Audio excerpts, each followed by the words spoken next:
Boa noite a todos, acho que todos me conhecem aqui, acho que alguns talvez não. Meu nome é Fabrício, eu sou médico do esporte.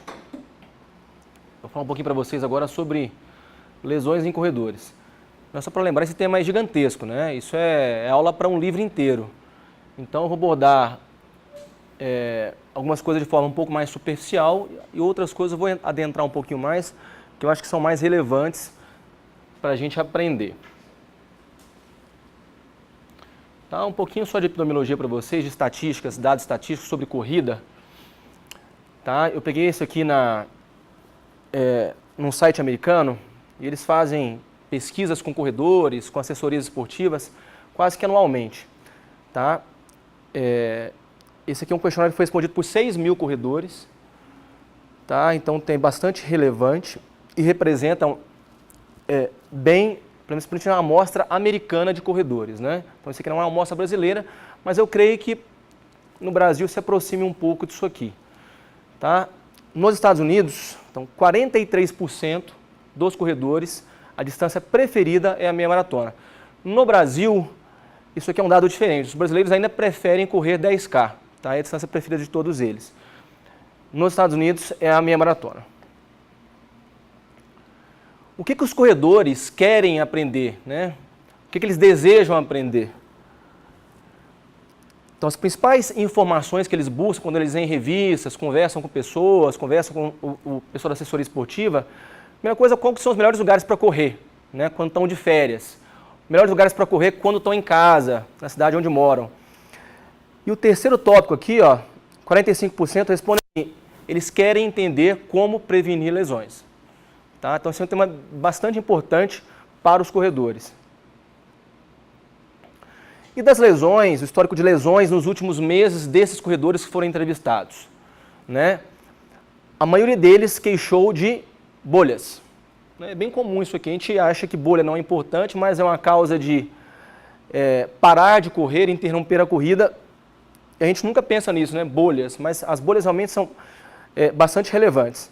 Os outros são lesões no joelho, né, lesões no quadril, tá, fasciite plantar, lesões nos pés, cima da moleira tibial e assim vai.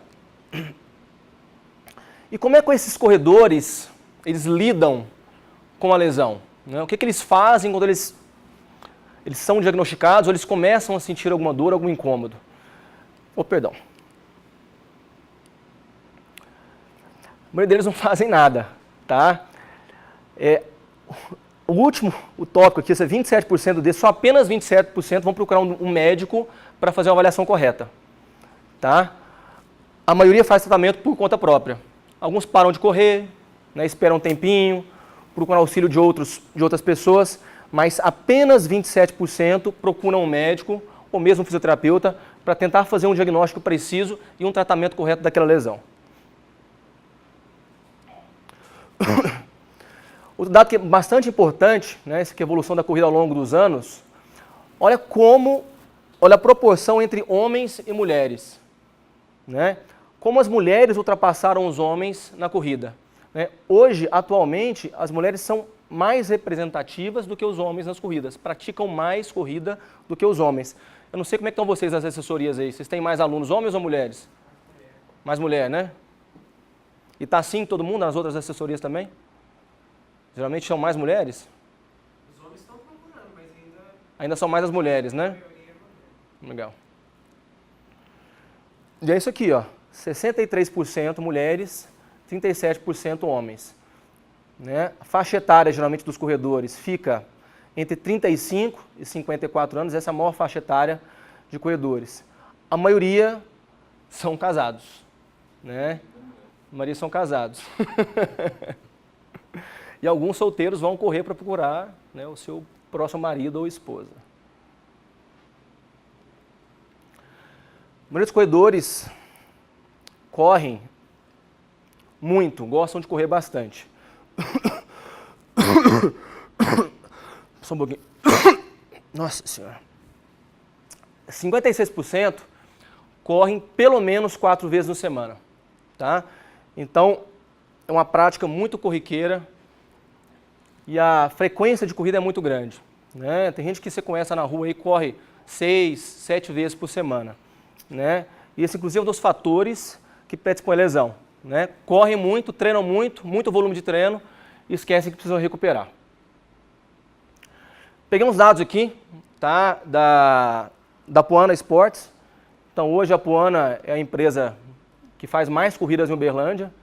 Né? Diferentemente do perfil americano, estou pegando aqui agora um perfil dos corredores de Uberlândia, inscritos em corridas de Uberlândia. Então o perfil são 37% grupo feminino, tá? E 63% perfil masculino. Qual que é a idade? 30 a 39 anos. Esse já parece um pouquinho mais com aquele grupo, com o grupo americano. E as distâncias preferidas? Tá? Distâncias de 5K. Claro, isso aqui tem um viés aqui, na verdade, a gente está pegando os dados de inscritos em corridas de Uberlândia. Tá? Então, como a maioria das corridas são corridas com distâncias pequenas, a maioria dos corredores estão inscritos em distâncias menores, 5 e 10 quilômetros. Tá? Epidemiologia. Incidência de lesões em membros inferiores em corredores. Tá? De 19% a 79%. Isso é que vários trabalhos mostram. Tá? O joelho, geralmente, é a articulação mais acometida. Diagnósticos mais comuns. Dor patelofemoral, síndrome de estresse tibial medial, tendinopatia de Aquiles, síndrome da banda iliotibial, fascite plantar, fratura por estresse, metatarso e tíbia. Lembrando que mais de 10% dos corredores apresentarão alguma queixa durante um ano de corrida. Tá? Entre maratonistas, mulheres apresentam mais queixas relacionadas ao quadril, enquanto os homens mais queixas relacionadas à panturrilha e à musculatura posterior da coxa. E quando a gente vai avaliar um corredor lesionado, o que é importante a gente avaliar? Tá? Lesões e tratamentos prévios. Né? A gente sabe que o fator que mais se correlaciona com lesão é já ter tido uma lesão. Então, esse dado é o dado mais importante durante o exame de um corredor. Tá? É saber se ele já teve uma lesão. Tá? Porque provavelmente ele vai ter uma lesão, inclusive no mesmo local.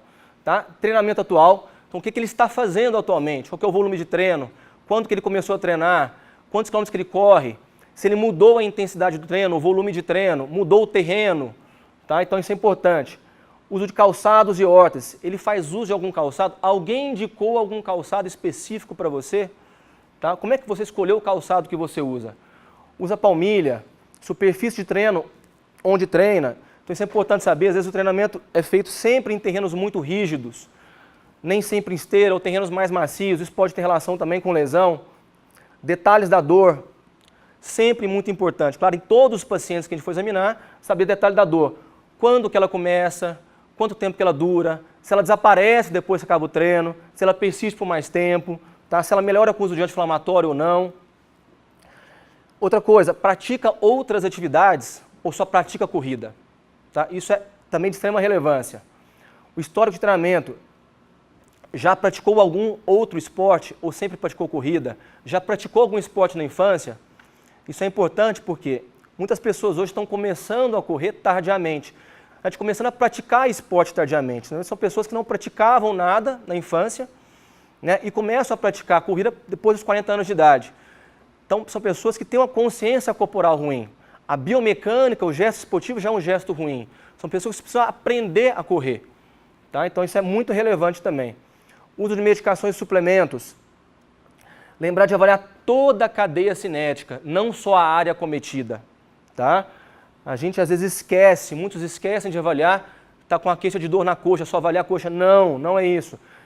Avaliar toda a cadeia cinética relacionada à corrida, procurando déficits, desequilíbrios, diminuição de flexibilidade, diminuição da função, diminuição de força. Alguns dados que a gente encontra, alguns achados que a gente encontra na maioria dos corredores que a gente vai avaliar.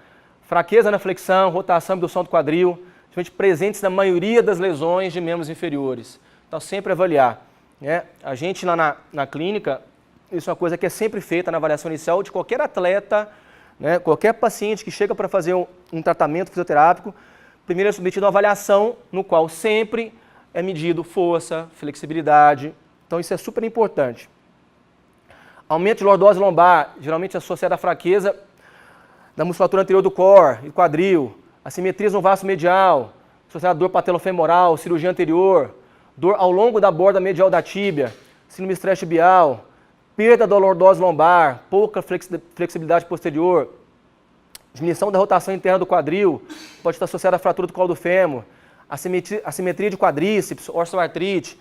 Então, esses dados todos são super importantes a gente pesquisar em qualquer avaliação.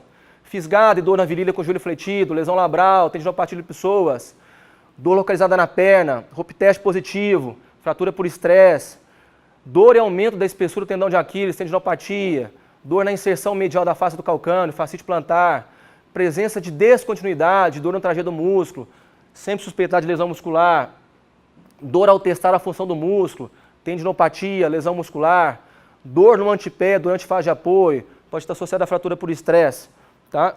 Então, são N as queixas e vários achados no exame físico que a gente pode encontrar em um corredor que está queixando de alguma dor ou perda de função, diminuição da função.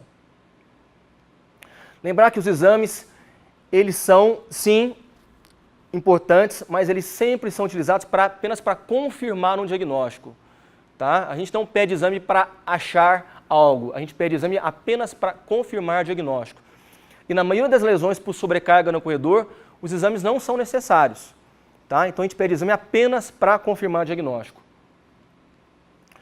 Principais lesões no corredor, tá? Lesões no quadril, tendinopatia do glúteo médio, síndrome de piriforme, fratura por estresse, dor radicular, tendinopatia de pessoas. Muito comum essas queixas todas em corredores que chegam na clínica. Tendinopatia do glúteo médio a gente encontra demais. Né? A síndrome de piriforme, apesar de ser uma síndrome não tão bem caracterizada na literatura, também a gente encontra muito palpação do glúteo. Fratura por estresse, impressionante a quantidade de fratura por estresse que tem. Né? Pessoas que começam a correr, aumentam o volume de corrida muito rapidamente e começam a ter dor principalmente na tíbia. Né? Essa dor ela começa depois a ficar mais localizada e é impressionante a quantidade de fratura por estresse que a gente tem na cidade e na região. Tá? Muitos atletas, os mesmos podem falar isso aí, às vezes por conta própria mesmo, começam a aumentar. Começa a correr 5, em um mês quer correr 10, depois de 2 meses quer correr 21, não tem nem 6 meses de treinamento, quer fazer uma maratona já. Né? Muito comum isso aqui. Lesões no joelho e na coxa, síndrome patelofemoral. Lembrando que isso aqui, o mau alinhamento patelofemoral, né, apesar de ter vários trabalhos escrevendo essa relação entre dor, síndrome patelofemoral e o mau alinhamento, tá? Isso na literatura não é bem descrito, não é bem documentado. Tá? Muitos trabalhos são conflitantes em relação a isso aqui.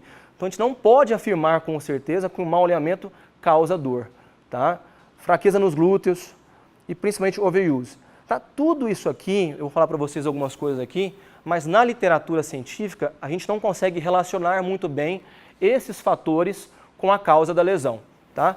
Então, coisa que infelizmente a gente consegue relacionar, e vocês vão ver isso depois, é basicamente ter tido uma lesão prévia, a gente consegue, isso é bem documentado, a gente consegue relacionar bem com lesão, tá? E outra coisa são os erros de treinamento. Geralmente aumento muito abrupto de volume, aumento muito abrupto de distância, tá? Pouca recuperação, geralmente são relacionados com lesão. Síndrome da banda iliotibial, muito comum também te encontrar em corredores, tá? Uma dor na região lateral do joelho, dor na região lateral do quadril, tá? Muito comum, mais ou menos na angulação de flexão, 30 graus, o corredor sente uma dorzinha nessa região. O ciclista queixa muito também, geralmente está relacionado com mau alinhamento. Muitos começam também a andar de bike, não fazem um bike fit, que é super interessante fazer. O Cassiano é um corredor não, é um ciclista experiente já. Passa todo mundo durante os treinos dele no asfalto e na terra. Tá? Então lembrar que isso aqui é muito comum também em corredor. A gente sempre também fica tentando achar uma causa para cima da banda iliotibial, nem sempre a gente consegue ter uma associação positiva, né, com qualquer coisa, na verdade. O que a gente consegue relacionar, geralmente, principalmente, é com aumento rápido de volume. Tá? Não é tão fácil tratar, os meninos têm uma experiência muito boa com isso na clínica, mesmo alongando o trato iliotibial, fortalecendo a musculatura, nem sempre os resultados são muito bons. Né? Lesões musculares, Essa até é uma aula que eu dei um tempo atrás aqui. Tá? Dor aguda no trajeto do músculo, tá? Presença de gap, equimose, edema, perda total ou parcial da função. Tá? Geralmente as lesões musculares, elas estão relacionadas principalmente, tá, com corridas, treinamentos em subida, treinamentos de velocidade, tá, mudanças abruptas de direção. Presença de gap, geralmente, é uma descontinuidade no trajeto do músculo. Tá?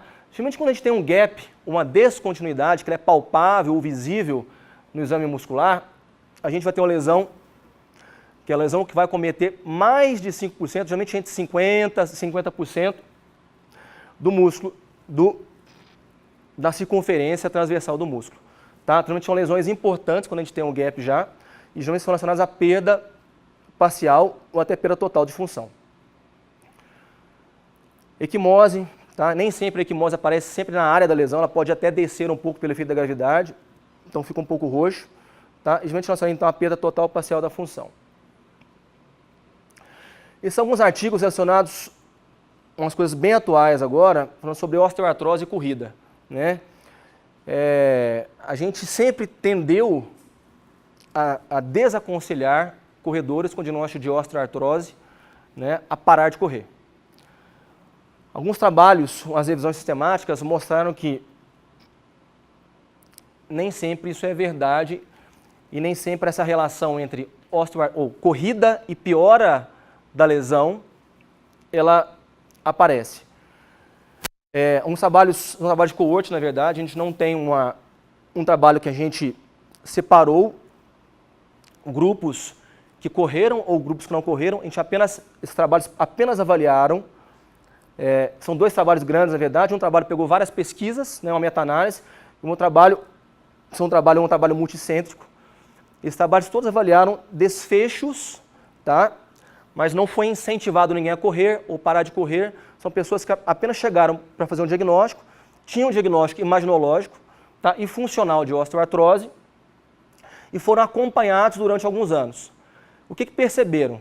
Perceberam que, independentemente se corriam ou não corriam, não mudou nada a evolução da doença. Em alguns casos, inclusive, os corredores tiveram um desfecho melhor do que os não corredores. Tá? Nesse trabalho aqui, essa meta-análise, mostraram que houve uma redução de 50% de indicação cirúrgica nos corredores com osteoartrose, na consulta inicial, que foram acompanhados ao longo do tempo. Tá? Todos esses trabalhos a gente não pode afirmar com certeza que a osteoartrose, a piora dela, está relacionada à corrida. Tá? Não se pode afirmar também que houve piora nos marcadores de imagem com corrida. Tá? Exames de ressonância, exames de raio-x, nenhum deles mostrou relação entre causa e efeito com a corrida. Tá? Poucos estudos ainda com qualidade. Esse outro estudo, que é um estudo multicêntrico, quando a gente vê, na verdade, aqui, a melhora da frequência, a melhora da dor, a gente vê que os corredores tiveram melhor em relação aos não corredores. Tá? Quando a gente foram também interrogados em relação a uma nova dor, tá, os corredores também foram melhores que os não corredores. Claro que a gente não pode tirar grandes conclusões nisso aqui. Pois o que a gente pode tentar entender, agora o que precisa ser entendido mais, é se realmente existe uma relação entre correr e piora da osteoartrose. Tá? Esse trabalho, inclusive, mostra que talvez tenha até um efeito protetor, o que eu acho que eu não acredito nisso. Né? O Gustavo também, acho que todo mundo que trabalha e que atende paciente não vê uma relação com proteção na corrida. Né? Claro, em todos esses casos, a gente precisa sempre avaliar os sintomas de cada paciente. Né? Eu não vou indicar para uma pessoa que está sentindo dor no joelho, né, ou dor numa articulação, correr. Tá? Claro que a gente tenta tratar primeiro, corrigir aquelas causas que a gente acha que está causando aquele problema, mas, por outro lado, eu não posso também afirmar com certeza, falar, olha, você tem osteoartrose aqui, um diagnóstico, estou sem dor no momento, olha, você está contraindicado a correr. Né? Isso é uma coisa que vem caindo por terra. Então é uma coisa que a gente não pode afirmar mais. Pedir para alguém que gosta de correr, parar de correr porque chegou e teve o diagnóstico de osteoartrose. Acho que é uma bobagem isso hoje. Tá? Acho que o que a gente precisa fazer é tentar tratar, claro, orientar direito em relação à corrida, volume de treino, fortalecer bastante a musculatura, para que sim a gente previna algumas lesões. Né? Fratura por estresse. Como eu havia falado antes, isso aqui a gente está muito comum aqui em Uberlândia, a gente tem atendido muita fratura por estresse. Tá? Geralmente, a mais comum é na tíbia, então, geralmente uma dor difusa inicialmente, não limitante, né? Aparece durante alguns momentos da corrida. Essa dor ela progride depois, ela fica limitante, acaba limitando a atividade esportiva, fica mais localizada e acaba surgindo mais precocemente na corrida. Tá? Depois ela começa a ter uma dor durante atividades diárias e pode surgir inclusive edema e hiperemia local. Tá? Sempre quando acontecer isso aqui, dor na região tibial principalmente, então a dor que está mais difusa, depois ela começa a ficar mais localizada, mais intensa, ela demora a parar, sempre suspeitar de síndrome de estresse tibial e posteriormente, claro, na evolução disso aí, uma fratura por estresse. Locais mais acometidos, tíbia, fíbula, metatarso, navicular, tá? São os lugares mais acometidos nas fraturas por estresse. Gravidade. As fraturas por estresse são classificadas geralmente em baixo risco ou em alto risco, tá? As fraturas onde elas têm áreas de carga, onde tem compressão, tá? Compressão, elas são consideradas como fraturas de baixo risco. Geralmente são tratamentos conservadores, tá? Se você tirar a carga, pode imobilizar por algum tempo, mas apenas tirando a carga, geralmente, a gente consegue tratar isso. E claro que demora um tempo, a gente trata como se fosse uma fratura normal, tá? Mas não é um tratamento cirúrgico. Geralmente as fraturas de alto risco, geralmente fraturas onde a gente tem uma distração, né, de onde tem a fratura, a gente pode ser que isso evolua para um tratamento cirúrgico. Fatores de risco, fatores que modificam a carga aplicada ao osso. Então, fatores biomecânicos, treinamento, né, musculatura, superfície de treino, calçados, palmilhas e órteses. Modificam a resistência do osso à carga, genética, dieta, fatores endócrinos, história de atividade física, doenças ósseas e medicações. Tá? Alguns desses fatores a gente consegue controlar, tá? Principalmente esses fatores aqui, ó. Tá? A biomecânica de corrida, que o André vai falar bastante daqui a pouco, tá? A questão do treinamento, questão do fortalecimento, superfície de treino de corrida, uso de calçados, palmilhas e órteses. Tá? Isso é muito importante. Outra coisa importante também que a gente sempre precisa pensar, né, e principalmente nas mulheres, é a tríade da mulher atleta. O que é a tríade da mulher atleta? Geralmente é uma tríade que ela começa com uma redução da disponibilidade energética. São mulheres que geralmente fazem muito exercício físico, mas tem um imbalance, né? Ela tem um desbalanço entre a quantidade de energia necessária para a prática do esporte e a quantidade de esporte que ela pratica. Tá? Então ela começa a ter densidade mineral óssea baixa e começa a ter distúrbios menstruais. Quando isso vai evoluindo, ela pode cursar, evoluir para a osteoporose e até a menorreia, que é a interrupção da menstruação. Tá? A causa principal da tríade de mulher atleta é a pouca disponibilidade energética. Sempre lembrar isso, tá? Começou a ter distúrbio menstrual, mulheres que praticam muito exercício físico, descansam pouco, estão alimentando pouco, tá? Avaliar sempre inicialmente a questão da avaliação da disponibilidade energética. Tá? E como é que a gente recupera e trata uma mulher com síndrome, com a tríade da mulher atleta? Lembrar que sempre a primeira coisa a se recuperar, né, é tentar melhorar o aporte energético dessa atleta. Tá? É a primeira coisa que a gente consegue melhorar. Tá? Após a gente melhorar isso aqui, gradualmente a gente consegue regularizar o fluxo menstrual, tá? E depois de anos a gente consegue melhorar a densidade mineral óssea. Tá? Então esse é um tratamento longo. Tá? Então sempre prestar muita atenção nas mulheres, principalmente naquelas que treinam muito, percentual de gordura muito pouquinho, tá? Estão querendo emagrecer, correm demais e estão comendo pouco. Síndrome compartimental crônica, né? A gente conhece muito a síndrome compartimental aguda durante um trauma, tá? Durante uma lesão, principalmente em traumas motociclísticos, automobilísticos, muito comum isso na ortopedia, os meninos veem muito isso. Tá? O que é a síndrome compartimental crônica? Um aumento da pressão intramuscular, tá? Gerando uma diminuição do fluxo sanguíneo. Tá? Esse é um diagnóstico difícil de ser feito, não é tão fácil, é um diagnóstico de exclusão, mas que ele aparece, vez ou outra, para a gente atender. Tá? Geralmente são atletas que começam a correr, eles começam a ter dor na perna, tá? Interrompem o treinamento, a dor melhora. Então sempre ter como um diagnóstico diferencial a síndrome compartimental crônica, apesar de ser um diagnóstico difícil de ser feito. Tá? Vocês têm feito alguma coisa, Gustavo, para diagnosticar? Porque assim, medir pressão intramuscular a gente não consegue fazer, né? Assim, você vê isso, na verdade, na literatura, mas a gente não consegue medir isso. Existe? Vocês fazem isso aqui? O que vocês têm feito geralmente? Ressonância? Só pré e pós? O que vocês... Só clínico mesmo. Tá.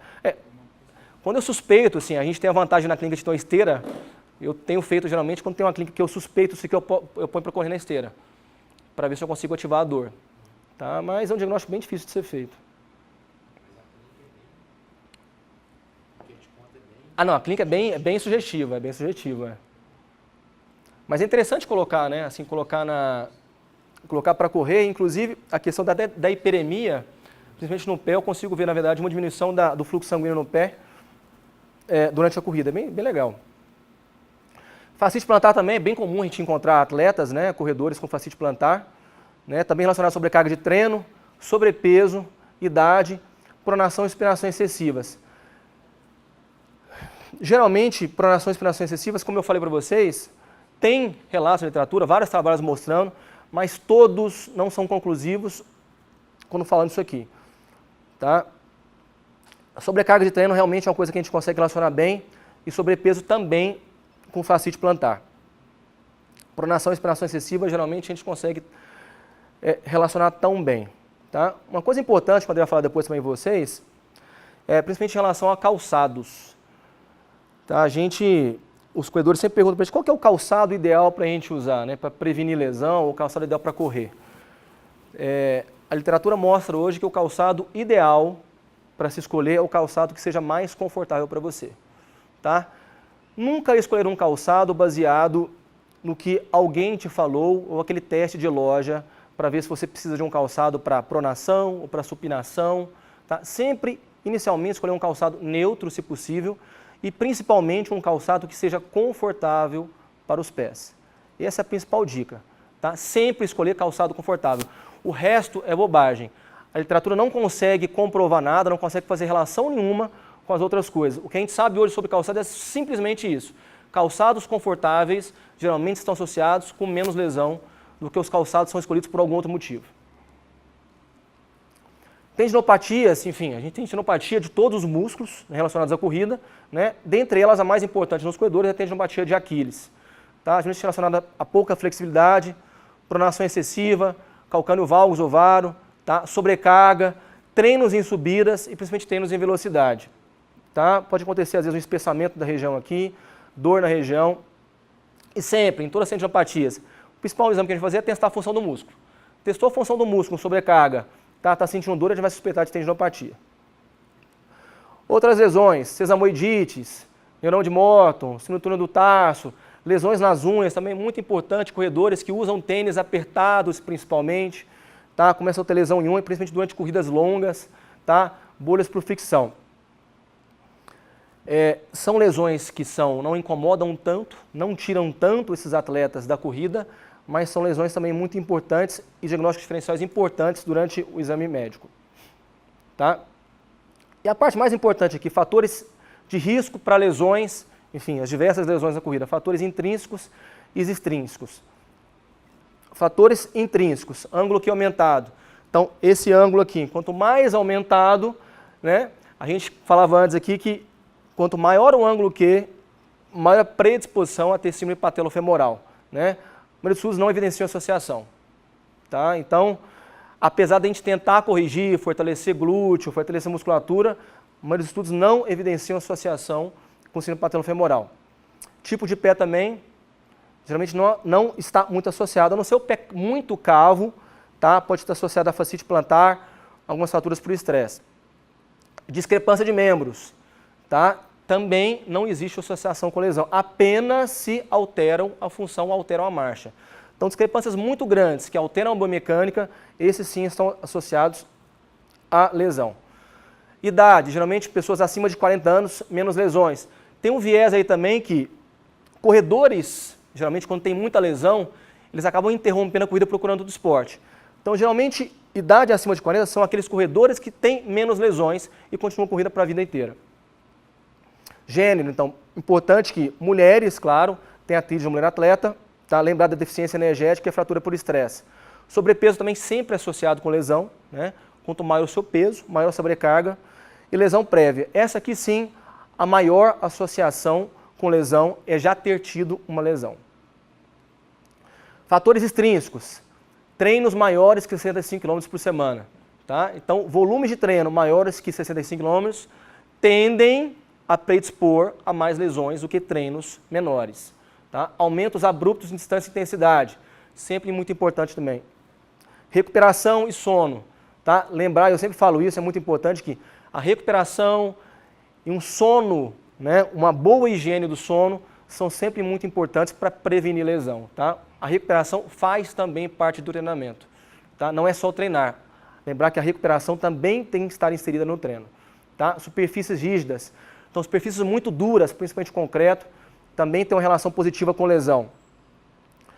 Alongar, aquecer, musculação é importante. Tá? Alongar, vários trabalhos também já feitos, né, não mostram associação entre alongamento prévio ou posterior ao exercício físico com prevenção de lesão. O que a gente sabe é que, aparentemente, né, quando você alonga e previne lesão, parece ser muito mais um efeito de aquecimento do alongamento do que o alongar em si.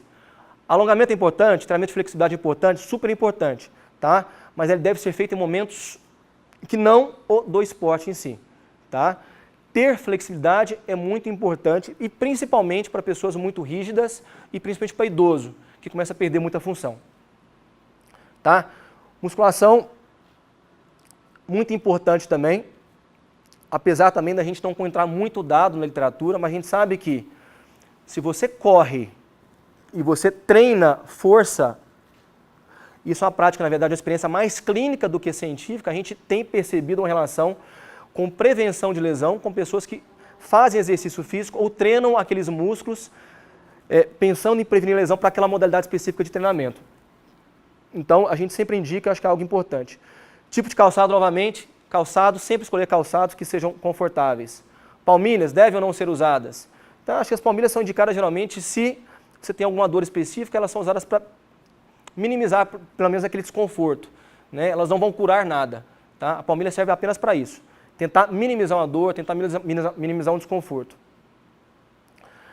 Biomecânica da corrida, não vou nem entrar nesse assunto aqui, que o André vai falar bastante disso aqui, tá? Tem vários trabalhos hoje, é muito interessante, vários trabalhos mostrando a questão da corrida descalço, um calçado minimalista, né? Força de reação ao solo e a força vertical. Então o André vai falar para vocês bastante disso aqui daqui a pouquinho. Fatores nutricionais. Apesar da gente achar que não estão relacionados diretamente com lesões, mas eles estão sim. Tá? Quando você tem também uma deficiência energética durante o seu treinamento, isso principalmente durante treinos mais longos, tá? Você começa a fadigar mais rapidamente. E quem fadiga mais rapidamente começa a ter uma biomecânica ruim e desfavorável. Isso predispõe a ter lesões. Tá?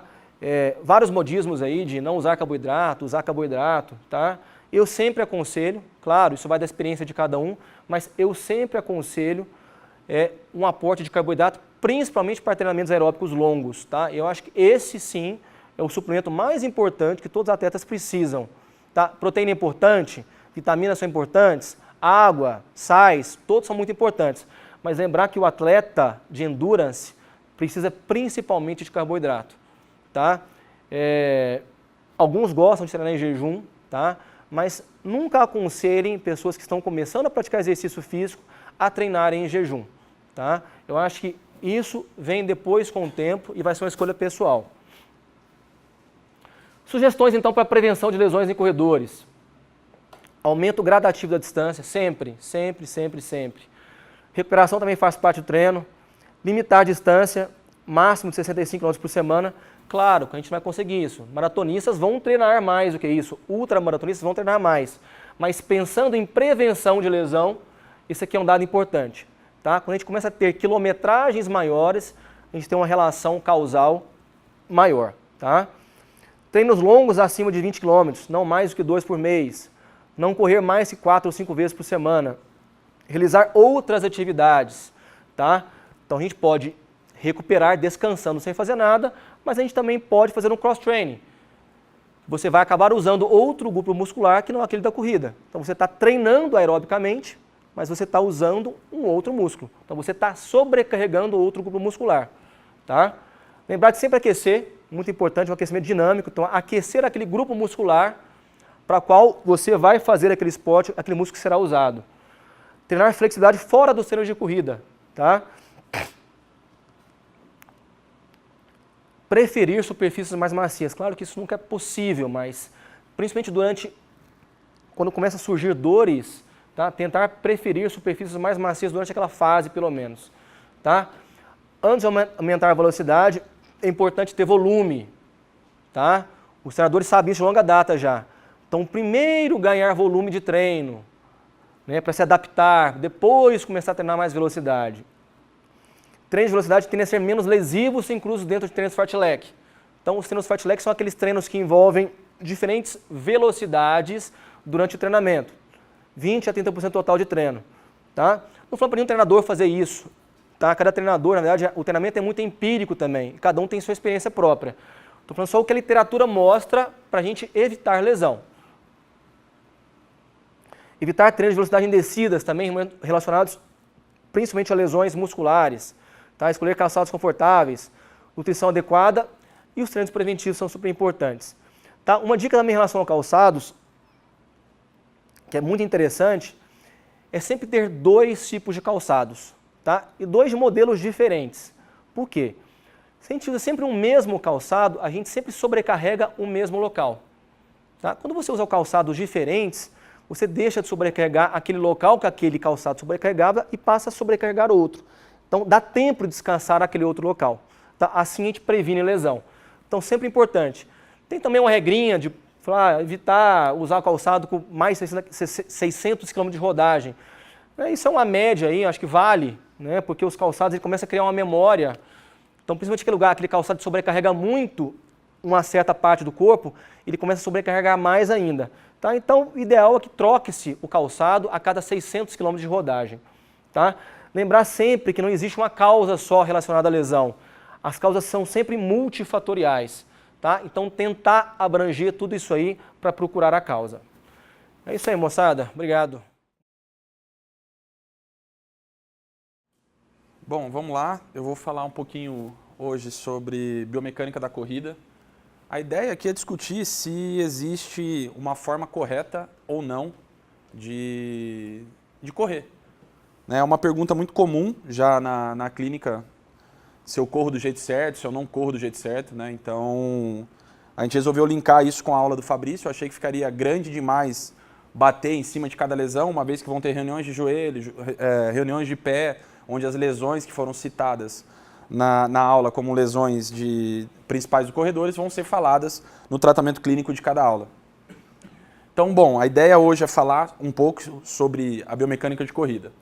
Vamos lá, não sei quantos aqui já leram o livro Nascido para Correr, então que ele fala desde os primórdios, né, da evolução dos homens, onde era feita a corrida, né, e aí há uma grande discussão, né, da migração dos povos, se corre no calcanhar ou se corre na ponta do pé. A gente vai discutir isso ao longo da aula um pouco, aqui só para exemplificar a era primitiva de como veio. Então, falando um pouco só sobre a distância mais glamurosa que tem na corrida, né, que é hoje em dia a maratona. Essa história, não sei se é verídica, mas onde que você tenta levantar do início, o primeiro relato de maratona, de corrida, foi na Grécia, em 490 a.C., nas guerras médicas entre atenienses e persas. Aí Feidípides correu 40 quilômetros recrutando soldados e na hora que ele voltou para aclamar a vitória de Atenas, ele morreu após falar venceremos. Né? Então, já pode perceber que a história já fala que não é muito saudável corridas de longas distâncias. Feito isso, né? Onde eu quero chegar? Como que eu vou começar uma análise biomecânica ou como que a gente vai avaliar? Existem inúmeros softwares hoje, mas basta com a tecnologia dos celulares.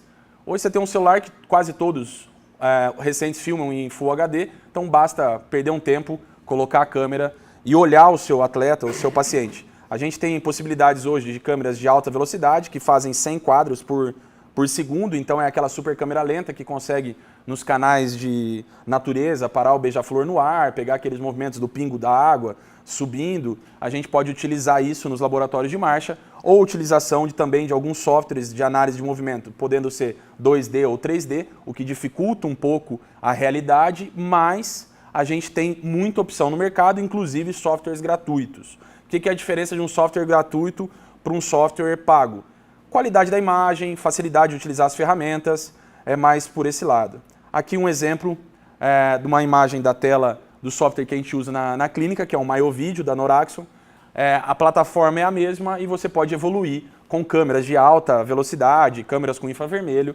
Isso aqui é simplesmente os marcadores de uma vista lateral de algum corredor da clínica. Valores de referência. É muito complicado hoje para a gente, uma vez que quase todos os corredores amadores que procuram a gente correm mal, né? Não correm em alta velocidade, não tem um nível de performance. Então, corredores de pista têm altas velocidades e são esses os atletas que são investigados a maior parte dos estudos de referência. Os corredores normais amadores já vão mais para estudos com patologia, que tem uma relação com alguma doença, né?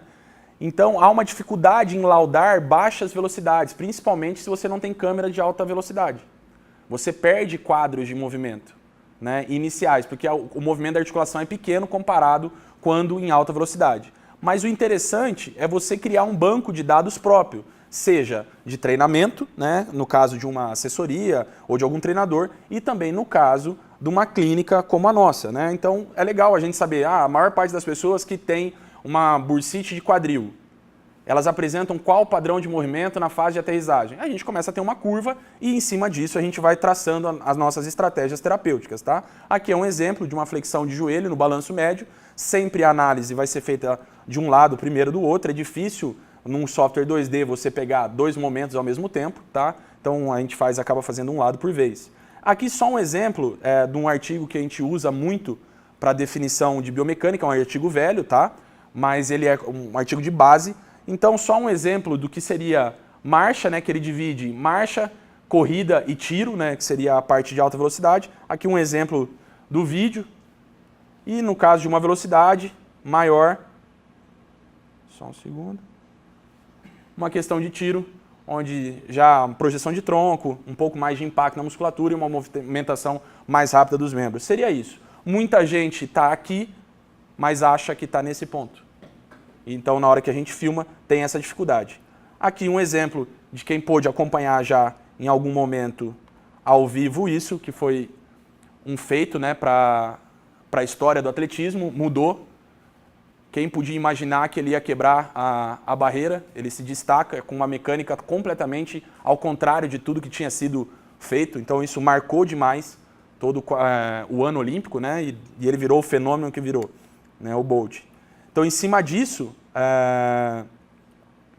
a gente analisa ele agora sozinho. Opa, desculpa, eu passo a mídia depois. Isso aqui é uma mídia da mecânica dele. A gente vai detalhar ela. Enfim, usando o Bolt como referência, não é o paciente nosso que vai para a clínica. São outros perfis. Mas muito vai querer chegar próximo disso. Eu tenho que saber o que eu tenho de recurso para conseguir analisar e projetar o meu paciente em cima de uma mecânica que a gente sabe que é complicada. A gente vai discutir em alguns slides. Quem já sabe, quem é de Uberlândia, conhece essa figura, que é o Nilson Lima. Ele a maratona leva o nome dele. Ele já correu, acho que passou de 200 maratonas, já entre maratonas e ultras. O Daniel teve um contato próximo com ele já, eu o atendi uma vez.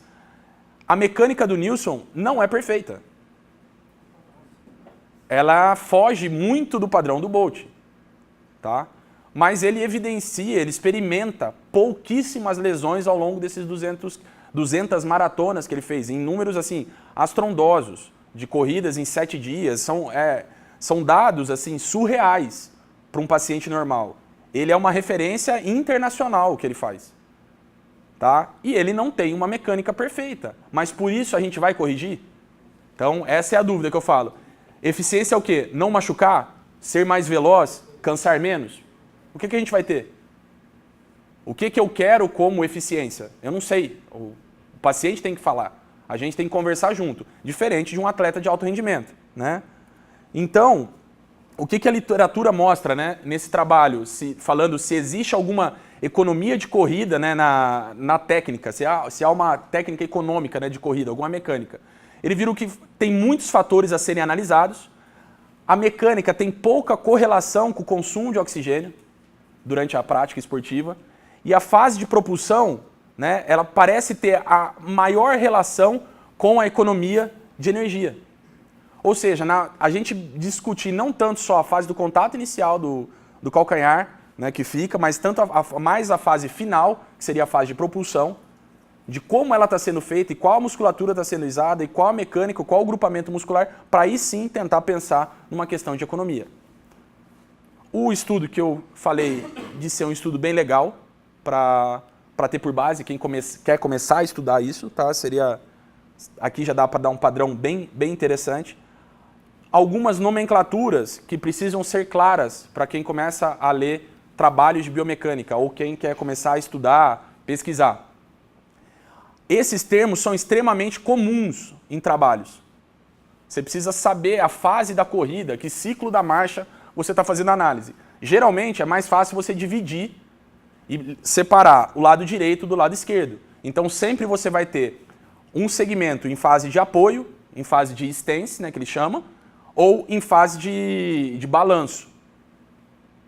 Tá? Então aqui ele coloca como contato inicial IC, resposta à carga, load response, que é LR, apoio médio, middle stance, apoio terminal, TS, pré-balanço, pré-stance, desprendimento dos dedos, é o chamado two-off. A gente vai procurar sempre artigo com isso, é a fase final da marcha, né? da passada da perna para a movimentação. Balanço inicial, balanço médio e balanço terminal. Em cada segmento desse da marcha, isso é uma análise. Isso eu faço não necessariamente com um software de movimento. Se você pegar e ficar olhando seu paciente andando e voltando, você consegue determinar todas essas fases e em qual fase ele está sentindo dor. Porque no caso, por exemplo, de uma osteoartrite de joelho, eu tenho dor em que momento? Na fase que eu estou flexionando o meu joelho ou na fase que eu estou colocando carga nele? É extremamente importante isso, para você saber alinhamento de membro e qual a estratégia que você vai fazer. Então aqui, só um exemplo, a barrinha preta mostra em qual fase da marcha esses grupos musculares estão sendo utilizados. Então muitos artigos vão mostrar dessa maneira, tá? Ciclo da marcha, né? E aqui a musculatura, então posterior de coxa, está trabalhando mais na fase de apoio. O swing, né, que é a fase de balanço, ele volta a ativar na fase final, com uma ação excêntrica, de frenagem de movimento da perna. Aqui eu não vou detalhar músculo por músculo, tá? Mas vale a pena estudar isso com calma para entender em qual momento da marcha pode ser predisposto a uma lesão. Qualquer pergunta que vocês queiram fazer também a gente vai discutindo já, não precisa só esperar para o final. Porque às vezes, como a gente vai falar de valores, é um pouco mais complicado. Então, essa fase de balanço médio, onde eu estou trazendo a perna, né, o atleta vai trazer a perna para a movimentação para preparar o próximo impacto, vocês vão ver a diferença disso comparado com o atleta de alto rendimento. Ele pede por volta de 60 graus de flexão durante a marcha. O artigo referencia no mínimo de 90 graus de flexão de joelho durante uma corrida leve, 105 graus por volta da velocidade de sprint, 135 graus em alta performance. Então, olha esse aqui, ele não chega nem a 90 e ele está correndo. Então, esse é um paciente que pode ser completamente assintomático, mas se eu for usar essa régua para medir ele está abaixo do que é considerado normal para a corrida. E ele pode ser completamente assintomático. Nesse ponto, olha que beleza, corredora, 67 graus, olha o Bolt, 135, 140 graus de flexão de joelho. O calcanhar raspa no bumbum. Muita gente não tem flexibilidade muscular para fazer isso. É uma corrida de antepé puro, por volta de 10 até 15 graus de flexão de joelho no contato inicial, é a maior propulsão. Ele gera o maior torque de todo o aparelho posterior dele. Então, isso que a gente brinca, né? Realidade, expectativa, olha esse cara correndo e olha ela. Como que a gente vai falar? É difícil. Então, também é complicado laudar um exame quando a sua referência é essa. Agora, será que se eu pegar mulheres do mesmo peso dela, que correm na mesma velocidade, será que todas, eu não vou ter um padrão, um jeitão de corrida de 67 graus de flexão de joelho? Pode falar, Paulinho. Só uma pergunta que você está falando aí, no caso, Bolt 100 metros rasos, né? E a maioria das análises que a gente faz é corredor. De longa distância. E Uhum. eu sei que você está justamente exemplificando isso, né? Essa diferença da mecânica. Existe um padrão para corredores maratonistas? Porque a mecânica realmente é bem diferente. O padrão... Saber o padrão do maratonista comparando com Você vai para uma velocidade, Paulo, se for elite, você vai para 22 km por hora. De 19 a 22. A flexão vai passar de 115.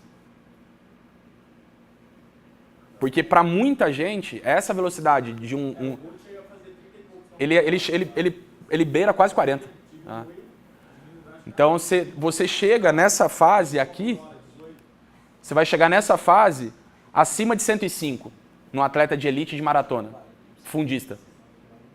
Porque você vai estar com uma corrida aí de mais de 19, ele vai sustentar 19, 20 por hora. Então, uma passada mais longa, uma cadência mais alta de movimentação e uma flexão de joelho mais ou menos aqui, ó. eles até alguns artigos citam correr em forma circular. Isso, é o giro da perna. Que é o que ele faz perfeitamente aqui. No final da aula eu vou mostrar o vídeo, ele faz perfeito o movimento de giro da perna.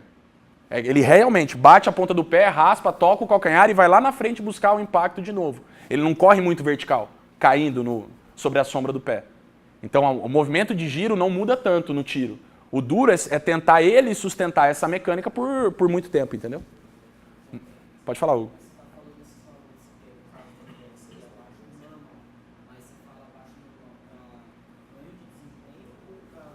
Abaixo do normal pelo artigo que eu me referencio.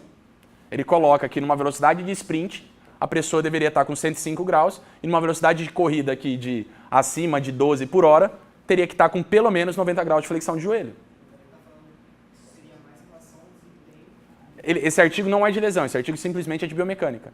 Ele pegou as pessoas e começou a analisar um padrão de corrida. E é isso que a gente precisa discutir. Análise biomecânica guiada com alguma patologia é muito mais fácil do que simplesmente uma análise de corrida sem nenhuma referência, sem nenhuma queixa. Quero melhorar a performance. Beleza, vamos lá, vai ter que fazer educativo, vai ter que levantar mais o quadril, vai precisar flexionar mais o joelho, vai ter que fortalecer musculatura de glúteo, praticamente vai estar tudo errado. Se eu quero performance, isso aqui está longe de ser uma performance. E aí eu vou precisar completamente do acompanhamento do treinador. Porque já foge um pouco da nossa alçada, né?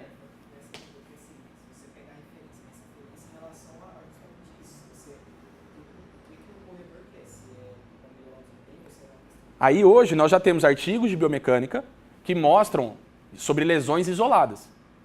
Pessoa que tem dificuldade de flexão em tantos graus de tornozelo, vai ter uma correlação com DFP. Mas não é o corredor no momento do 30º quilômetro da corrida. É uma análise estática do movimento, né? Análise dinâmica de um movimento específico. Tá? Ela não é dinâmica a ponto de envolver todos os parâmetros de corrida, de todas as fases. Não existem essas correlações ainda. Tá? Vamos lá, velocidade e carga no joelho. Comparação do incremento, do aumento, né, da flexão de joelho e tornozelo, comparando, né, com o aumento de velocidade de 8 para 12 para 16 km por hora. Então, quanto maior a velocidade, maior o momento dos flexores plantares, ou seja, maior a ativação da musculatura plantar. Quanto mais eu corro, o centro de massa mais para frente, mais força eu vou tentar tocar com a ponta do pé, eu vou ter uma maior ativação da musculatura plantar. Logo, a carga, a maior sobrecarga vai acontecer na cadeia posterior, pela utilização desses grupos musculares. Ou seja, quanto mais rápido eu correr, a tendência de eu ter uma sobrecarga posterior é muito maior. De glúteo, posterior de coxa e panturrilhas, sola de pé. Tá? Movimentação de quadril. Né? Então eu pensando no maior ponto de extensão de quadril, que seria praticamente o apoio terminal, né, antes do two-off, a extensão seria por volta de 20 a 30 graus. É uma corrida boa. 20 graus, está no limite inferior. Tá? Ela alonga bem. Poderia ser maior? Aqueles vídeos que a Nike mostra dos quenianos, que eles parecem umas garças correndo, treinando, eles alongam demais a corrida. Precisa ter. A gente tem uma dificuldade tremenda de movimentação de quadril, por restrições sacroiliacas, restrições lombares e às vezes mesmo por falta de coordenação motora. Mas aqui é uma corridinha aceitável até. De novo, diferença no caso de um sprint, olha o tanto que ele faz de extensão comparada com essa. Tá? Lógico, tem uma questão, André, mas ela está devagar, ela não vai conseguir a velocidade, ela não vai ter a extensão. Ela está no padrão de flexão, de extensão de quadril até que é aceitável para a velocidade que ela está correndo. Mas olha aonde a gente pode chegar. Joelhão alto do outro lado, olha onde está esse joelho. Né? Então é difícil, é sempre uma cadeia cruzada, você sempre precisa analisar isso. Falando agora um pouco da ativação, né, do glúteo durante a mecânica do membro inferior na corrida, né, existe maior ativação do glúteo máximo durante as fases da corrida, né, e isso predispõe as mulheres a uma fadiga precoce. Então, realmente, é interessante o trabalho muscular, principalmente de ativação, como de fortalecimento à resistência, para não gerarmos uma alteração mecânica pela fadiga, como o Fabrício falou, que é correlacionado com as lesões, e também evitar o aparecimento da DFP. Isso são lesões citadas nesse artigo. Tá? Aqui uma movimentação de pelve, para vocês entenderem, a báscula pélvica. Né? Então, no caso, ele está apoiado sobre a perna direita, onde há uma queda da pelve, isso seria um Trendelenburg, né? Visão posterior, onde eu vou medir esse deslocamento, a queda da pelve. Eu posso colocar marcadores na coluna, para também avaliar o eixo e tentar correlacionar o movimento, onde eu vou ter um momento adutor durante a fase de apoio e um momento varo de joelho durante a fase de balanço. Né? Ao outro lado ele tem que tentar fazer um varo para sustentar o movimento. E a inclinação pélvica aceitável, né, pela linha aqui, seria de 4 a 7 graus em uma corrida, esse desbalanço. Então aquela pessoa que corre jogando o quadril muito para o lado, além de esticar todo o complexo posterolateral de quadril, ela pode também estar com problema na região medial de joelho. A visão anterior aqui, né, uma figurinha do Powers, da cascata de movimento do valgo dinâmico, pode perceber aqui, ela está fazendo uma abertura lateral dos dedos, a foto está um pouco ruim, ela pisa, ela faz uma pronação, o membro inferior inteiro roda e ela despenca a pelve desse lado. Eu poderia trabalhar com isso aqui, ou só com fortalecimento, e melhora de controle neuromotor, ou você pode trabalhar com ela na esteira, tentar filmar e trabalhar com a reprogramação de corrida dela, ensinando ela a tentar manter a pelve e não deixar o joelho chegar muito junto. Tá joia? Vamos lá, diferenças entre gêneros, né, na marcha dos corredores. Uma correlação com a banda iliotibial. Mulheres apresentam maior índice de atrito da banda iliotibial devido à maior rotação externa de quadril. Os homens, relação com a maior rotação externa do tornozelo. Então, uma tem correlação com o fator proximal e outra tem com um fator distal. Então, é só um exemplo que vale a pena analisar, ver a marcha de como está indo e a corrida. E a avaliação sempre tem que ter foco diferente. Eu preciso lembrar disso, de olhar a pelve da mulher, que é sempre mais larga, e a questão também do homem de limitação de movimento da articulação do tornozelo. Agora, partindo desse geral da movimentação, de como olhar os diferentes casos, a gente precisa discutir, acho que talvez isso, para ir para a questão de pisada e ataque, que acho que vai ser o mais difícil da gente chegar num consenso, seria esse artigo do Lieberman, que saiu em 2010, que eu acho que foi a grande, já falei dele diversas vezes, o que mudou um pouco a concepção e a interpretação errada sobre correr descalço ou correr calçando um tênis. Tá? Então ele pegou aqui os diferentes padrões de movimento em corredores que têm um padrão de correr descalço e um padrão de correr calçado. Né? E com isso ele viu o quê? Que no caso, essa é uma curva de impacto, tá? Onde eu tenho um primeiro pico de impacto quando eu choco o calcanhar. Eu faço esse grande pico de contato. Ele sobe muito vertical para depois o aplanamento do pé, ele abaular, ele distribuir mais a carga pela musculatura e começar a iniciar a fase de propulsão. Isso é uma corrida sem calçado com choque de calcanhar. Ela não, ao meu ver, ela não é fisiológica. Porque você sabe que você vai quebrar o calcanhar se você correr com o calcanhar. Então, todo mundo, é instantâneo. Você correr com a ponta do pé é só o fato de tirar o calçado. Só que eu não sei se a gente consegue correr com a ponta do pé 10, 15, 20 quilômetros sem treinar isso. Você sair, correr na ponta do pé, saindo da piscina para não escorregar, é uma coisa.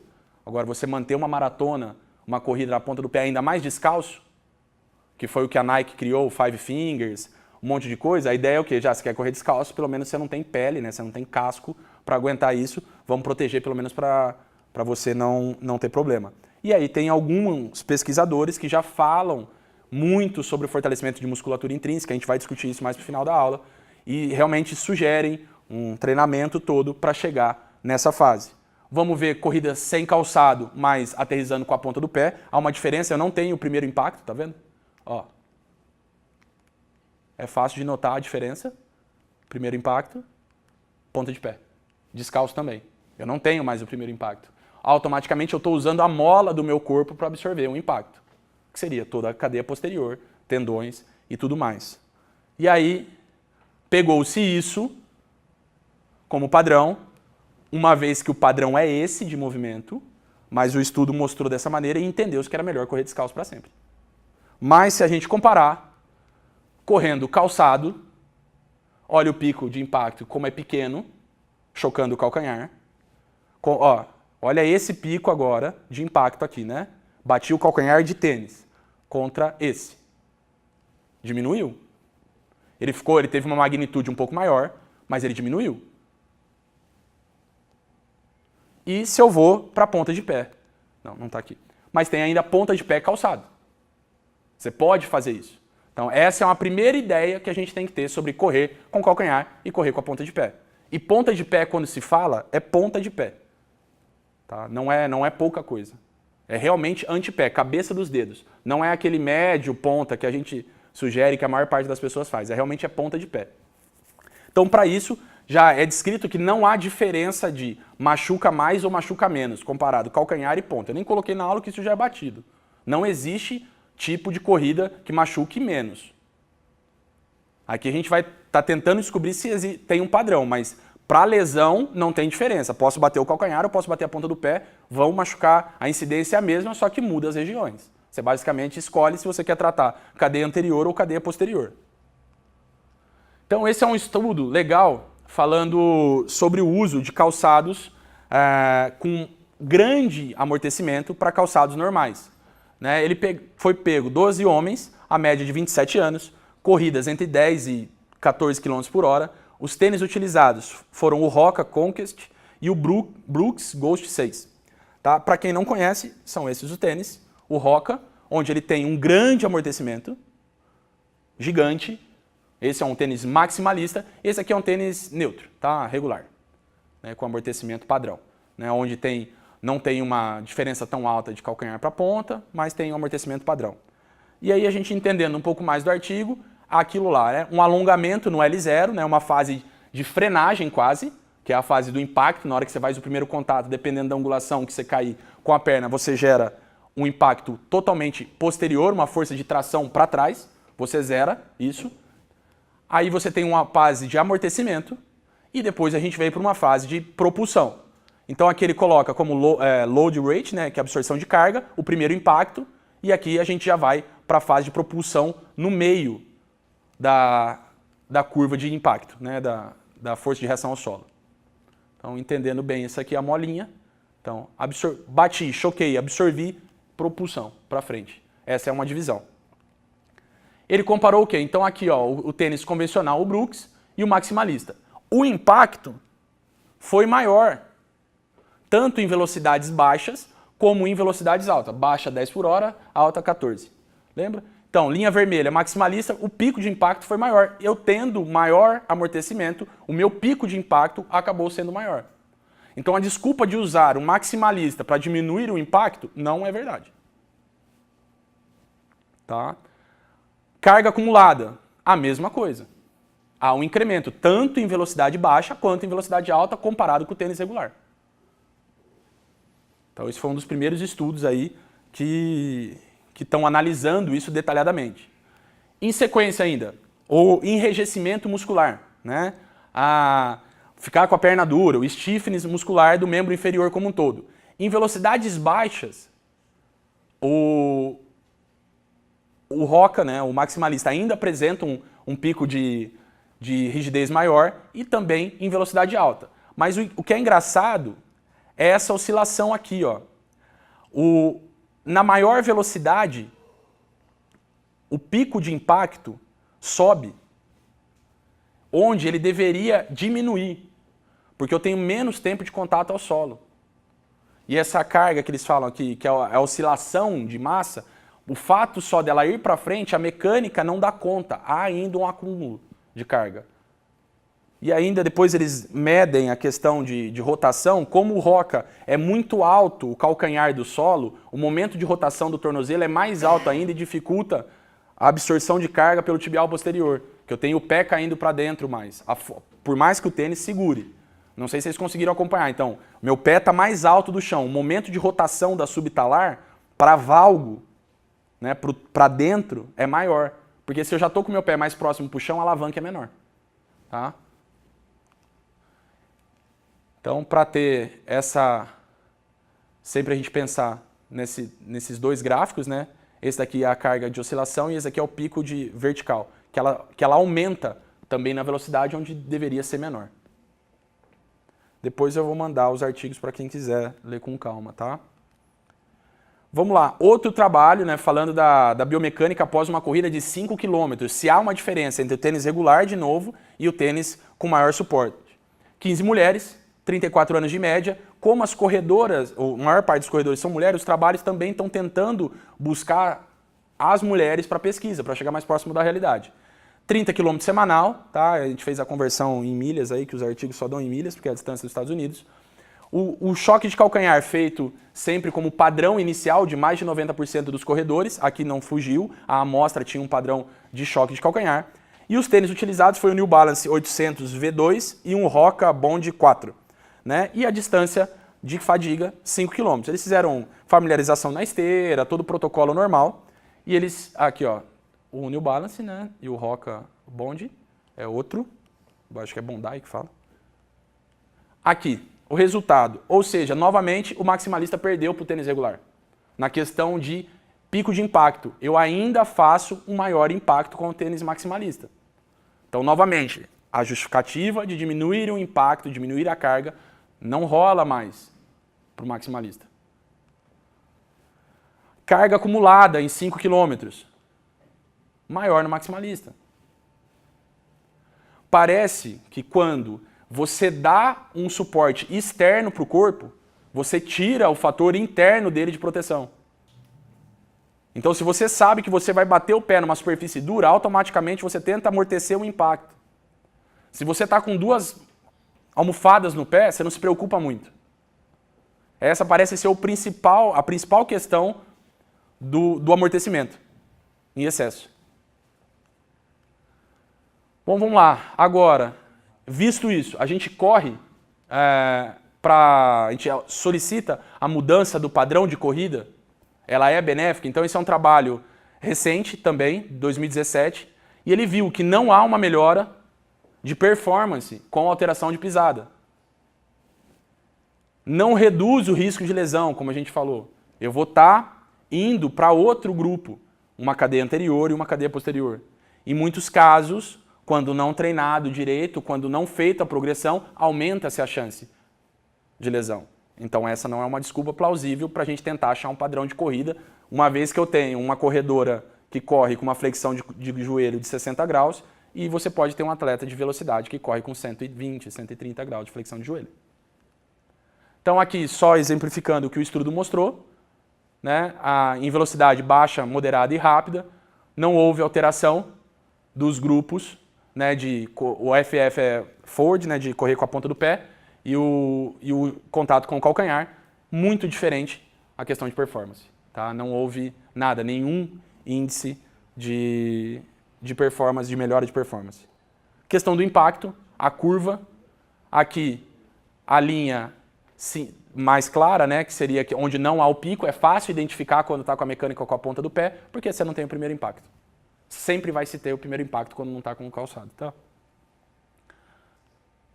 Vamos lá, agora um treino de 6 semanas para mudança de pisada. Então, 6 semanas, o aprendizado motor vai para o cara mais coordenado e para o mais mongol de 3 semanas a 12 semanas. Então, onde a gente consegue ficar uma média aí de 6 semanas para uma pessoa que tenha vontade e tente treinar bem. Um N de 20, uma média entre homens e mulheres, tá? Uma média de 34 anos, né? Mais ou menos 7, dá 26 e pouco. 31 km por semana, 2 sessões de análise. Ele fez uma primeira coleta e solicitou que essas pessoas fizessem um incremento saindo do tênis minimalista, que no caso esse aqui, regular, né? O Roca, ele é destruído em todos os estudos, né? Então vocês podem ver que o pessoal tenta destruir eles. E para o tênis regular. Na sequência, a milhagem semanal que eles vão tentar fazer.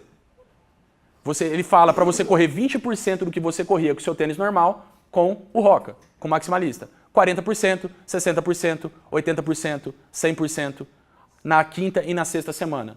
Então, se você corria um volume de 30 km semanais, na sexta semana você está fazendo seus treinos normais, de 3 a 4 vezes por semana, mas 100% do tempo utilizando o maximalista. E eles foram te analisar depois. Não houve alteração mecânica. Parece que o aprendizado motor sem sessão de treinamento próxima, simplesmente correr com o calçado, não foi o suficiente para a melhora da alteração mecânica. Eu não joguei, não houve nada de maior flexão de quadril, eu não inclinei mais o tronco, não houve uma melhora no contato inicial. E eles viram o quê? Que a média de carga acumulada, né, load rate, e o pico se mantém elevados no maximalista, da mesma forma. Então, por mais que eu tenha um padrão de movimento do tênis regular e eu coloquei um maximalista, era para eu ficar com um pico de impacto menor. Não, só o fato de ter ido para o maximalista sem treinar direito, eu mantive um pico de impacto alto. E eles viram o quê? Que a inversão é maior na saída do pé do maximalista, porque eu tenho mais impacto. Quer dizer, eu tenho mais altura entre o solado e o chão. E aí gera uma eversão maior na saída por conta exatamente daquilo que eu falei, o momento de valgo do calcanhar, que eu tenho um giro maior, é mais fácil ter um arco de movimento. Quando você está com o tênis mais baixo, você não tem essa alavanca tão grande. Foi a única alteração encontrada. Indo agora para um fator de treinamento, a questão da fadiga na mecânica, né? Então esse trabalho aqui fala do efeito da fadiga após uma corrida de 110 km. Numa ultramaratona, no impacto do tibial na aceleração da perna. Ou seja, enquanto o pé da pessoa vai conseguir segurar o impacto do choque de calcanhar, o aplanamento do corpo e a mecânica. Eles viram o quê? Eles viram o quê? Que o aplanamento do pé foi inteiramente afetado pela fadiga dos flexores plantares. A pessoa já não conseguia mais fazer a mecânica de recolhimento do pé para depois ativar o tibial anterior, bater o calcanhar e cair no chão. Ele teve que aumentar o número de passo, ele teve que melhorar a cadência dele por conta da fadiga, né, para tentar deixar mais curto o ciclo e diminuir a carga, e no final houve uma diminuição da DM. Ou seja, fadiga altera mecânica. Então, se um corredor de longa distância não treinar isso, não condicionar a musculatura, eu vou ter, sim, um déficit biomecânico alterado, né, uma alteração na biomecânica e vai, sim, alterar a performance. Agora, outro trabalho, esse já aqui de 2017 também, falando do efeito negativo da fadiga nos fatores de risco em treinados, mas não tão bem treinados, corredores. Então ele pegou 22 indivíduos e o bem treinado corria 10 km abaixo de 45 minutos. É muito bem treinado. Tá? Outro grupo, 10 km entre 45 e 60. Então, esse daqui é mais fácil de achar no nosso dia a dia. Esse daqui já é um pouco difícil. E eles viram o quê? A mecânica descalça após a fadiga. Como foi o trabalho? Eles tinham que correr na esteira, os 10 km dele, com 20% de incremento de velocidade, para ter certeza que o cara fadigou. Então ele pegava a velocidade que ele falou, de adaptação, o cara falava, sei lá, corra a 12 por hora. Correu a 12 por hora, que vai dar mais ou menos 50 minutos aí, 45 minutos. Ele jogava mais 20% em cima do cara para ele segurar os 10, para ele realmente chegar fadigado. Eles viram o quê? Que o bem treinado, se o cara estiver bem treinado, ele vai se adaptar independentemente do calçado dele pós a fadiga. Não houve tanta alteração em pico de impacto, em carga acumulada na plataforma de força. Mas os menos treinados apresentaram picos de impacto e carga acumulada muito maiores pós a fadiga quando descalços. O que isso quer dizer? Talvez você pegar seu aluno e começar a mandar ele correr descalço, sem ele estar treinado, você está expondo ele a risco. Porque a fadiga por si só vai alterar a mecânica dele, ele não vai conseguir sustentar. Então, mais uma vez, isso aqui mostra que a mecânica, para você mexer em mecânica, você precisa ter alguns pré-requisitos. E é isso que a gente precisa discutir. Ver se toda vez que a gente faz uma solicitação para melhora de performance, será que eu tenho preparação, eu tenho lastro desse atleta para não machucar, eu tenho a segurança de mexer nisso? Então agora, esse é um outro trabalho, né, falando de como mudar. É uma dificuldade para as assessorias, porque você não é uma assessoria de personal, você tem mais de um aluno para tomar conta. Então é difícil corrigir a mecânica de um grupo inteiro. Detalhes são perdidos, você você treina grandes gestos, né, erros grotescos, erros grandes, você não vai para o detalhe, é muito difícil. Para isso você precisa de alguma ajuda com software, alguma coisa para fazer mais pausadamente. Então você precisa dar um estímulo verbal constante para ele entender o movimento novo e tentar diminuir a carga acumulada no membro inferior. Então a simulação que eles fazem é com o uso de câmeras e uma TV na frente. Esse estudo mostra isso e são algumas sessões de treino, por volta de 2 semanas, 3 semanas de treino, onde ele só corre na clínica com a presença do treinador dele ou fisioterapeuta para depois ir para a rua. Né? Não se permite ele correr sozinho pelo fato do desaprendizado motor. Você está tentando ensinar um padrão de movimento novo, se você solta essa pessoa para fazer a corrida sozinha, depois não tem condição dela fazer isso sem um estímulo verbal. Ela precisa de mais tempo até você ter certeza que o padrão está acontecendo na esteira 100% do tempo sem você falar, você solta ela para a corrida. É uma dificuldade onde os corredores que não param de correr, né, não gostam de parar de correr, ficar sem correr na rua. Mais um trabalho, 6 semanas novamente, tentando simular a corrida descalço e vendo as adaptações que acontecem neuromuscular em corredoras que têm um padrão de aterrissagem com o calcanhar, tá? 6 semanas de treino, diminuição de ativação do tibial anterior, porque quanto mais eu ativo o tibial anterior, mais eu solo o solo, né? Dá aquela solada com o calcanhar. Melhor e maior ativação dos gastos quinêmicos, eu tenho que tentar trabalhar isso, porque uma vez que eu vou para a ponta, eu sobrecarrego a região posterior. O estímulo verbal constante para tentar quebrar o padrão de movimento que a pessoa tem. Exercícios de propriocepção constantes, uma vez que eu estou saindo da base posterior e estou indo para a base de ponta de pé. E aqui os exercícios de fortalecimento tentando prevenir a maior parte das patologias que o Fabrício citou. Aqui um exemplo, após 6 semanas, né? Então a solada bonita que está dando aqui, ó, caído com o calcanhar, para depois de 6 semanas já uma aterrissagem com médio e ponta de pé. Aqui dá para perceber bem. E na fase, lembra do two-off? O Bolt está mais ou menos por aqui, ó. Mas é uma corridinha bonita, uma corrida lançada. Né? Apesar de que essa daqui, ela está levantando mais o joelho ainda, né? Ela não está puxando tanto o pé aqui. Essa parte da outra perna está mais bonita do que essa. Feito isso, né? Isso aqui é um estilo de mecânica, tentando buscar essa mecânica perfeita. A gente vai para essa parte do footcore, do fortalecimento do trabalho da Irene Davis, que é uma das defensoras maiores da corrida descalça. Esse é um complexo, né, um paradigma que você tem as estruturas passivas, o sistema neural e as estruturas ativas, então músculo, tendões e mecanorreceptores. A brincadeira que se faz com o core e do foot é por conta da questão do abdominal, né, do pilates. Então criou-se o foot core, né, o pezinho bombado, né, que é fortalecer a musculatura, prevenir essa carga no calçado, né, no pé, com o calçado minimalista ou com a corrida de ponta de pé. Aqui agora, onde a gente vai levantar as questões sobre a corrida, né, eu fiz uma brincadeira há um tempo atrás, né, falando que o treinador mandou eu mudar minha pisada e agora ele não manda mais. Né? Então, isso levantou uma discussão, eu tenho uma relação muito boa com treinadores, mas para a gente tentar discutir, com qual critério? Está mandando ir para a ponta do pé para quê? A minha pergunta é sempre essa. Você solicitou a ponta do pé querendo o que do paciente? Querendo o que do atleta? Você tem segurança para falar que ele vai correr sozinho, uma vez que ele corre pela planilha 4 vezes sozinho na semana e uma do teu lado? Então, é nesse ponto que eu acho que a gente tem que discutir agora no final. Né? A minha mensagem final é tentar sempre uma corrida sem projeção, né? Sem ficar... Perdão, sempre em projeção e não em ascensão, não ficar correndo para cima. A maior parte das pessoas corre saltando ou corre sentada no quadril.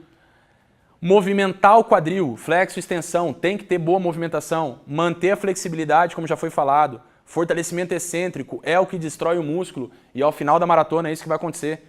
Tenha paciência para mudar seu padrão de corrida, com calma, tá? Não tem outra forma de fazer isso.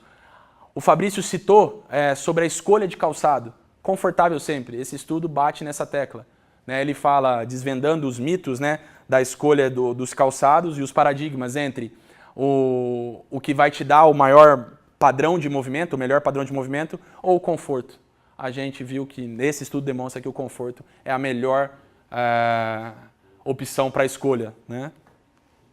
Bom, aqui são os contatos e eu acho que agora a gente pode tentar discutir um pouco sobre isso, se tem um padrão melhor de corrida ou não, e como a gente vai tentar mudar algum padrão de corrida, se existe alguma margem de segurança para a gente tentar buscar alguma correlação, quando não se tem patologia envolvida.